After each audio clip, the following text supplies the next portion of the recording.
মাই traditional কিচেনের আরও একটা নতুন রেসিপিতে আপনাদের সকলকে স্বাগত জানাই। শীতের সকালে চলে এসেছি সকাল সকাল মাঠে এখানে টাটকা টাটকা পালং শাক হয়েছে, এদিকে মূলো হয়েছে। তো এই টাটকা টাটকা পালং তুলে পালং পুরি তৈরি করব শীতের সকালে, সঙ্গে করব চানা মশলা। সম্পূর্ণ ভিডিওটা দেখার অনুরোধ রইল। আশা করি আজকের ভিডিওটা আপনাদের খুবই ভালো লাগবে। চলুন তাহলে পালং শাকগুলো তুলে নিই।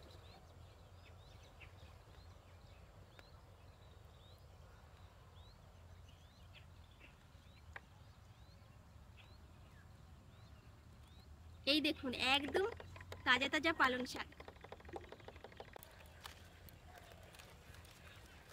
পালং শাকগুলো এতটা সুন্দর, একদম টাটকা টাটকা তাজা তাজা, একদম গাঢ় সবুজ কালারের।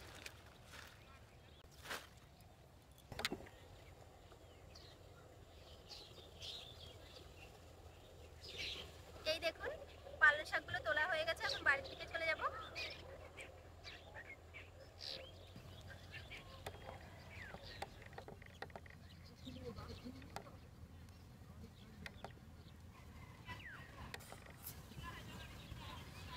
বাড়ি এসে উনানটা ধরিয়ে কড়াইতে জল গরম বসিয়ে দিয়েছি। আর এদিকে দেখুন, পালং শাকের পাতাগুলো ছিঁড়ে নিয়ে ভালো করে ধুয়ে পরিষ্কার করে নিয়েছি। এখন এই পালং শাকের পাতাগুলো কড়াইতে দিয়ে সিদ্ধ করে নেব।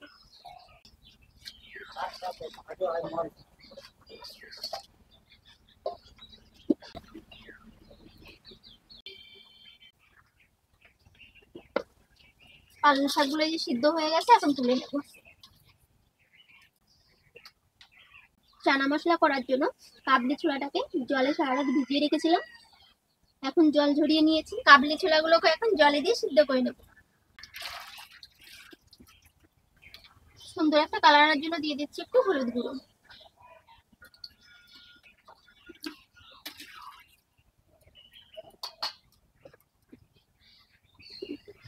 পালং শাকটা এদিকে ঠান্ডা হয়ে গেছে। এখন এই পালং শাকটাকে মিক্সিতে দিয়ে পেস্ট করে নেব।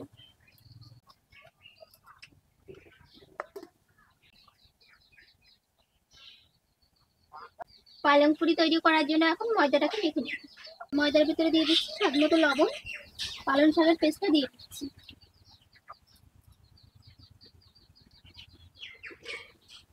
দিয়েছি সাদা তেল। আমি প্রথমে জল দেবো না, পালং শাকের পেস্টটা দিয়ে মেখে নেব। তারপরে যদি মনে হয় জল লাগবে তাহলে জল দেবো।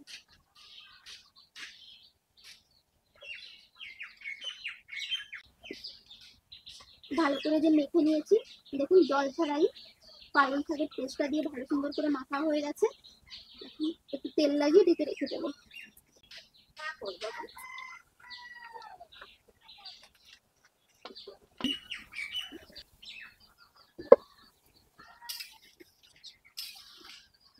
এই দেখুন, কাবলি ছোলাটা দেখুন কত সুন্দর সিদ্ধ হয়ে গেছে। এখন নামিয়ে নেব। চানা মশলাটা এখন তৈরি করে নেব। তো কড়াইতে সরিষার তেল দিয়ে দেবো। এই তেলে আলু ভেজে নেব।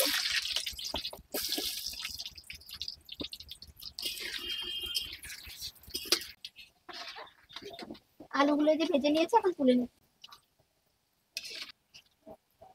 এই তেলে দিয়ে দেব একটা তেজপাতা ও কিছু গোটা জিরে।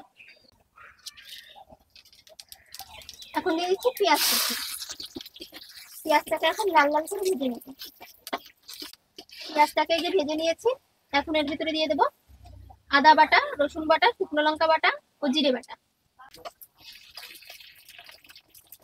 দিয়েছি সামান্য হিং গুঁড়ো, দিয়েছি 1 চামচ ধনে গুঁড়ো, দিয়েছি স্বাদ মতো লবণ, দিয়েছি হলুদ গুঁড়ো। এখন অল্প করে জল দিয়ে মশলাটা কষিয়ে নেব।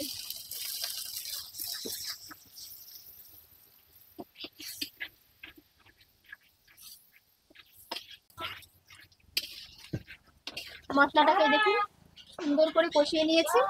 এখন কাবলি ছোলাটা দিয়ে দেবো, সঙ্গে ভেজে নেওয়া আলুগুলোও দিয়ে দিচ্ছি। এখন মশলার সঙ্গে ভালো করে কষিয়ে নেব।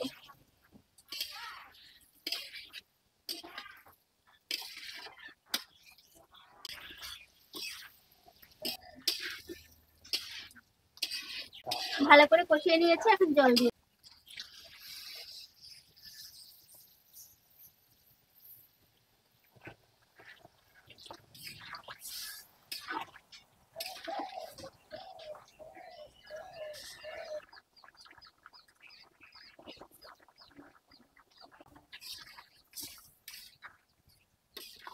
চানা মশলাটা তৈরি হয়ে গেছে, এখন একটু গরম মশলা গুঁড়ো দিয়ে নামিয়ে নেব।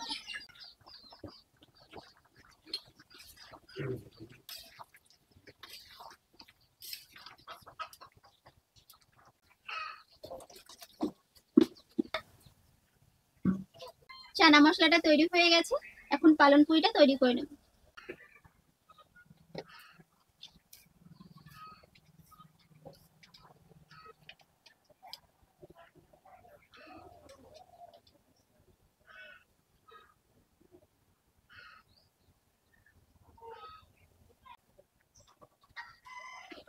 তেল দিয়ে ভেজে নেবো, হালকা তেল লাগিয়ে নিলাম।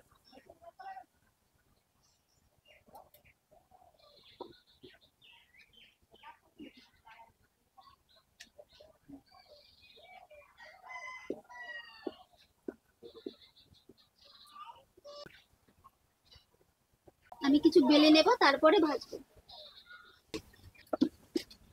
পালং পুরি তৈরি করার জন্য উনানে যে ছোট্ট একটা কড়াই বসিয়ে দিয়েছি। ছোট কড়াই হলে তেলটা কম লাগে, তো এখন তেল দিয়ে দেবো। এখন পুরিগুলো তেলে দিয়ে দিচ্ছি।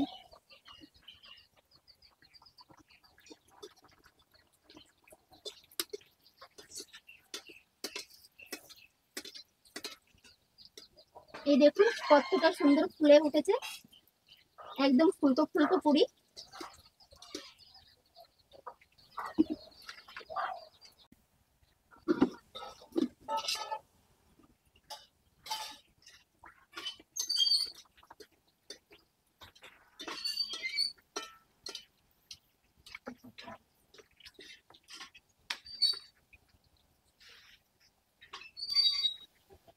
সব পালন পুরিগুলো কিন্তু এইভাবে ফুলকো ফুলকো ফুলবে।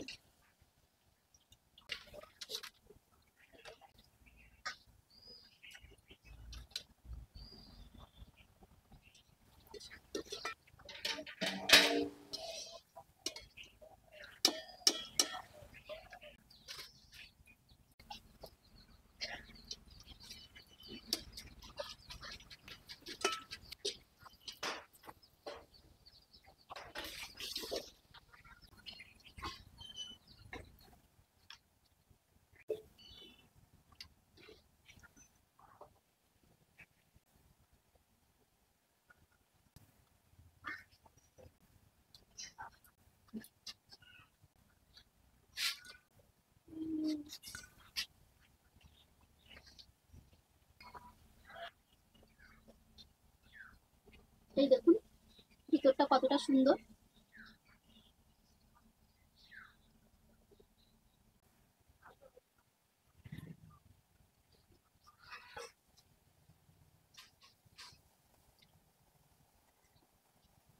চানা মশলা, তার সঙ্গে গরম গরম ফুলকো ফুলকো পালন পুরি, দারুণ হয়েছে কি বলবো। আর পুরিগুলো দেখতে কত সুন্দর, একদম গাঢ় সবুজ কালার, দেখেই খেতে ইচ্ছা করে। দারুণ হয়েছে, শীতের সকালটা পুরো জমে গেল। আপনারাও কিন্তু তাহলে বাড়িতে অবশ্যই এই চানা মশলা তার সঙ্গে এই স্বাস্থ্যকর পালন পুরিটা তৈরি করবেন, দারুণ লাগবে খেতে। আর ভিডিওটা ভালো লাগলে অবশ্যই লাইক কমেন্ট ও শেয়ার করবেন। আর আমার চ্যানেলটিকে সাবস্ক্রাইব করে আমার পাশে থাকার অনুরোধ রইল। আর সম্পূর্ণ ভিডিওটা দেখার জন্য অসংখ্য ধন্যবাদ জানাই। সেই সাথে